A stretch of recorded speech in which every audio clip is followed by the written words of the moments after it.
In this video, I'm going to show you how to add a voiceover in your CapCut project. So let's say you have a video here. I just have a video of a Harry Potter compilation clip that I found, and it has audio to it.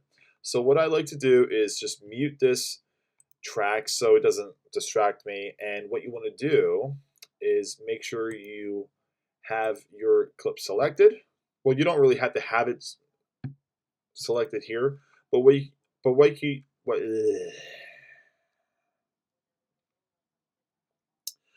you can do is go over here to the right hand side, and you're going to find this little microphone here, and it's going to say voiceover. So go ahead and hit voiceover. Now notice here that it kind of goes dark and it highlights certain areas here, certain windows, but you can still move your cursor, and this allows you to pick a specific spot if you want to start your voiceover in a different spot rather than in the beginning of a certain clip.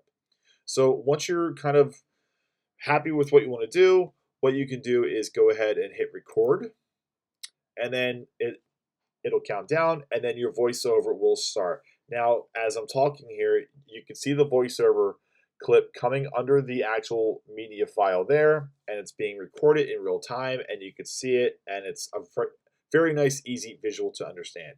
So I'm just going to hit the red square here to stop it. I'll hit X to kind of get out of the focus area of those windows, and there you have it. So now you have your media, and now you have your voiceover. You can obviously move this around if you want to. You can add multiple voiceovers in one track if you really choose to, and it's completely customizable. So I hope you guys found the video useful and helpful, and we'll see you in the next one.